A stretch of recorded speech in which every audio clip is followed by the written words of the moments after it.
Olá, uma ótima semana a todos que nos acompanham. Hoje a gente vai mergulhar de cabeça num tema que é, assim, o coração da vida cristã. Nosso guia é o capítulo 15 do livro Teologia Sistemática, de Rodman Williams, um texto que tenta responder uma pergunta fundamental. Depois de crer, como é que se vive? A missão aqui é desvendar o que o Williams propõe como os 3 pilares desse estilo de vida: a vontade de Deus, a luz e o amor. Isso mesmo.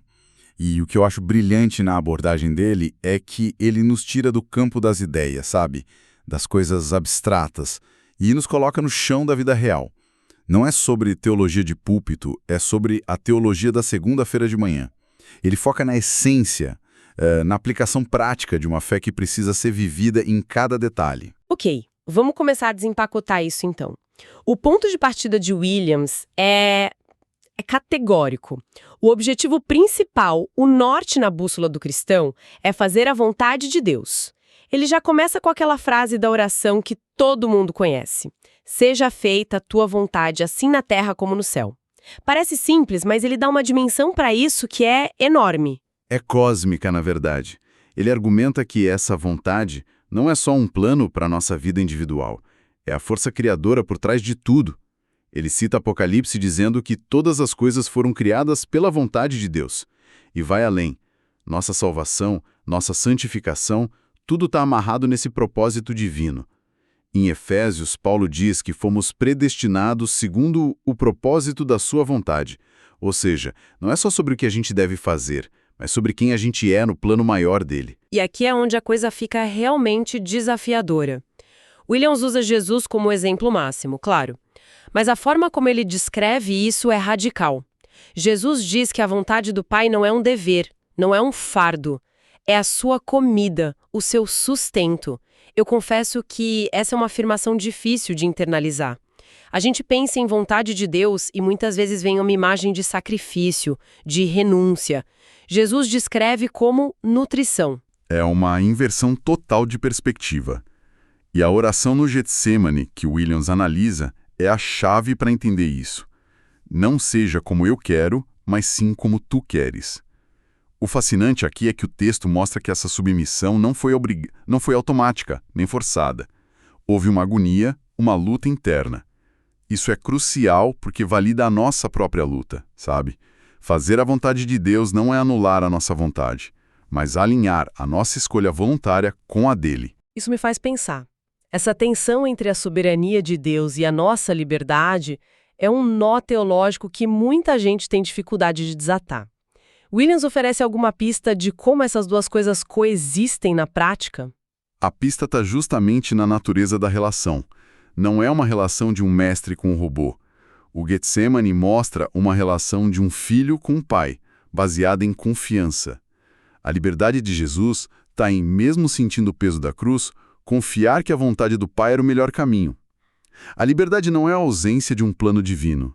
É a capacidade de abraçá-lo voluntariamente, mesmo quando dói.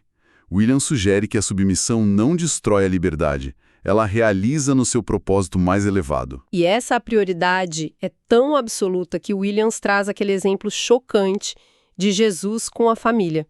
Quando avisam que sua mãe e seus irmãos estão lá fora, ele olha para os discípulos e diz: "Quem faz a vontade de meu Pai, este é meu irmão, minha irmã e minha mãe." Isso de uma intensidade que abala as nossas estruturas sobre o que é mais importante. Exatamente. E ele usa essa intensidade para nos alertar sobre um perigo sutil. Ele vai direto para Mateus 7, aquela passagem terrível onde pessoas que fizeram milagres, profetizaram, expulsaram demônios em nome de Jesus, ouvem a frase: "Nunca os conheci." O que Williams está dizendo é que o teste final não é o poder espiritual que a pessoa demonstra, nem as grandes obras. O teste é se a pessoa está de fato fazendo a vontade do Pai. É uma crítica direta a uma fé que busca o espetáculo, mas negligencia a obediência. Certo. Então, se essa é a prioridade máxima, a pergunta de $1 milhão é: como a gente descobre qual é essa vontade? E aqui o texto fica bem prático, listando 5 passos. O primeiro é buscar. Parece óbvio, né? Mas a ideia é tornar isso uma preocupação central, quase uma obsessão. O segundo é orar muito. E o exemplo que ele usa é poderoso. Jesus não fez uma oração rápida antes de escolher os 12 apóstolos, uma decisão que ia moldar o futuro do cristianismo. Ele passou a noite inteira em oração. Isso coloca nossas orações apressadas em perspectiva, né? Mostra um nível de dependência e busca que é necessário. O terceiro é ouvir a palavra na Bíblia. Williams cita o Salmo 119. Lâmpada para os meus pés é a tua palavra. As Escrituras não são só inspiração, são um manual de instruções bem claro sobre o caráter e os desejos de Deus. O quarto passo é algo que às vezes a gente esquece. Buscar ajuda de outros crentes. A jornada não é solitária. A comunidade cristã serve como uma caixa de ressonância. Um conselho, uma palavra profética, uma confirmação vinda de um irmão pode ser a peça que faltava. E o quinto, que para mim é o mais profundo, é a contínua renovação da mente. A referência é Romanos 12:2. Transformem-se pela renovação da sua mente, para que sejam capazes de experimentar a boa, agradável e perfeita vontade de Deus. E o que é genial na análise de Williams aqui é a conexão que ele faz com o versículo anterior, Romanos 12:1, que fala sobre apresentar nossos corpos como sacrifício vivo. Ele diz que as duas coisas são inseparáveis. É como tentar usar um aplicativo super moderno num celular com sistema operacional de 10 anos atrás. Não vai rodar direito. A renovação da mente é essa atualização de sistema. E essa atualização só acontece quando a gente se entrega como sacrifício, ou seja, quando a gente morre para a nossa própria vontade.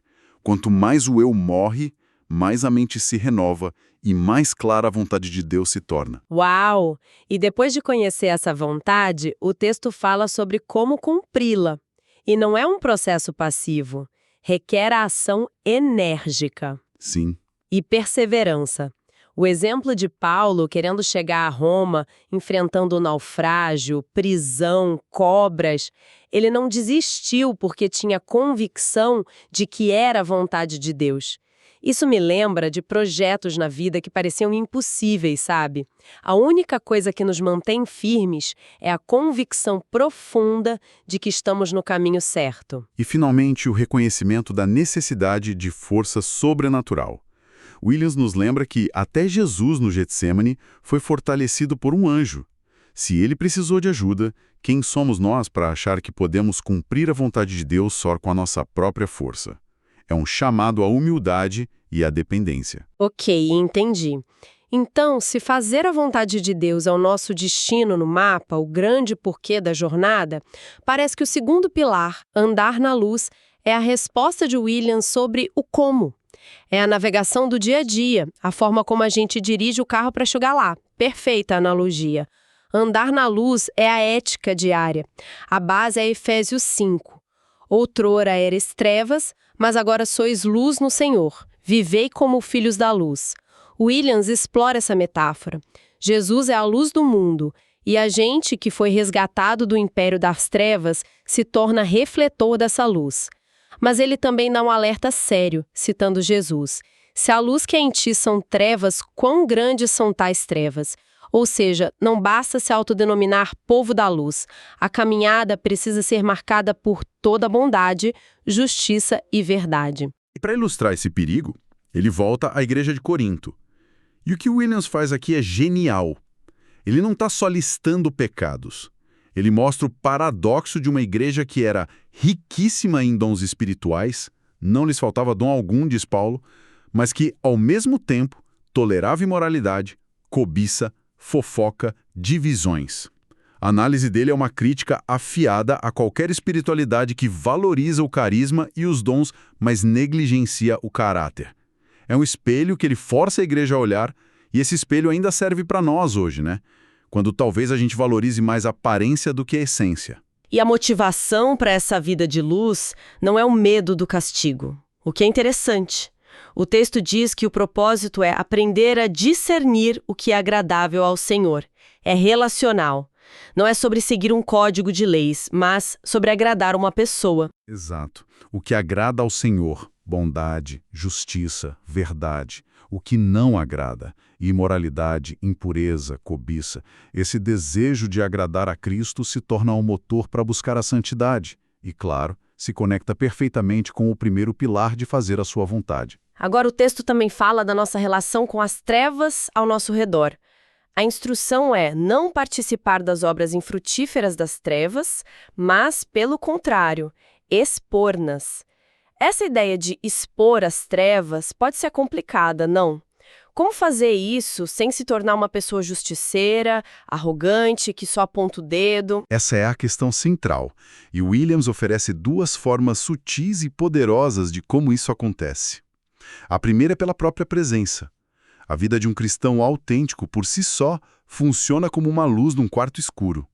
Ela não precisa gritar, olhem para a sujeira. A própria luz já revela o que estava escondido.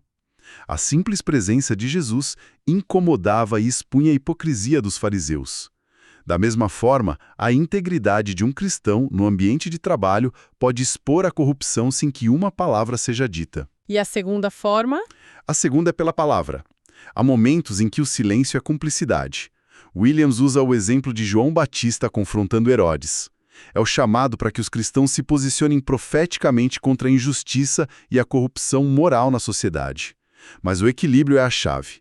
Não é um chamado para a guerra cultural agressiva, mas para uma reprovação corajosa feita a partir de um lugar de integridade e não de superioridade. Para fechar essa parte, a promessa de 1 João 1,7 é fantástica.